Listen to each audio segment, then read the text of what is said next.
Okay, there have been lots of people who have asked me for me to do World War Hulk versus Superman. Now, if you don't know the background of World War Hulk, Hulk went on a minor rampage, almost killed things. So the Illuminati, that was Black Bolt, Namor, Professor X, Reed Richards, and Doctor Strange, and Tony Stark, decide that, you know what, Hulk's too dangerous for Earth to shoot him off into space. That storyline, good. Hulk in space storyline, where he's on a gladiatorial planet and slowly becomes their leader, beautiful story.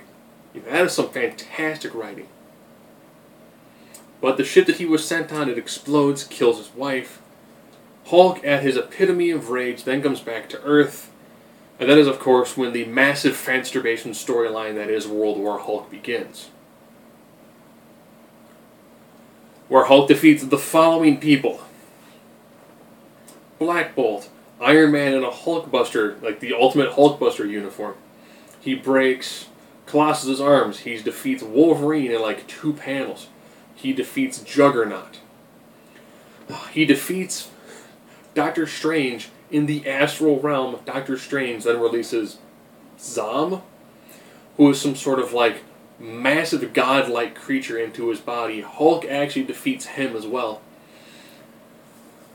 He also defeats the X-Men, the New Avengers, like the Secret Avengers, the Marvel Avengers. He pretty much defeats everybody with the exception of trying if he beat Thor or not. He might have also defeated Thor. And then the climax ends up being, while they're raining down a wave to help reduce Hulk's powers, he fights Sentry. Sentry at this point in time had been built up as like the most unstoppable character. You know, one-punch people like T-Rex and stuff like that. So it ends with Hulk having taken over pretty much all of New York, and a massive battle between these two where he then essentially defeats Sentry as well. So he pretty much beat every non-cosmic hero. So the reason they sent him off into space is because he was so dangerous. He goes off into space, his ship, the warp core explodes, something to that effect. And he blames people on Earth, thinking they said it when it was actually a villain that he had on his planet who wanted to usurp all of his power and his control. So the idea for shooting Hulk into space because he's becoming too dangerous, he then goes out into space, achieves happiness, loses it, comes back even more dangerous, and pretty much destroys enslaves and or destroys all of New York. Therefore making the Illuminati, who were the villains, almost seem justified in their actions. World War Hulk is pretty much, I would put him right up there with like Hunter Prey Doomsday when it comes to power level the way that he was written. So having that style of character taking on Superman. As always, I do this with a 9 criteria. Intelligence, fighting ability, strength, speed, durability. This is how well do you last in a fight. Invulnerability, energy projection, versatility, and X Factor. So we'll get into this. At this point in time in the story, Hulk is like frickin' tactical genius. He's pretty much, if you put Batman's mind and put inside Hulk's body. He does a fantastic job in the storyline of mentally manipulating almost everyone he's fighting, as well as pretty much using almost a level of fear to control the majority of New York citizenry, the ones who decide to not leave. So you've got who at that point in time was a ruler on a planet. So intelligence, ironically, goes to Hulk. Fighting ability. Hulk had spent the majority of this storyline in gladiatorial combat, so guess what? Hulk now all of a sudden knows how to wickedly throw down. So it's Hulk. During the Planet Hulk storyline, he did defeat Silver Surfer. When he comes down to Earth, he breaks Colossus' arms, which is a feat no one has ever done up to that point. He was also pretty much able to stop Juggernaut.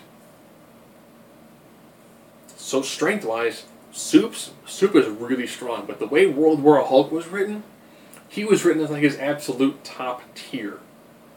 So strength ends up going to Hulk. Speed, this makes you go to Superman. Superman will still have a speed advantage.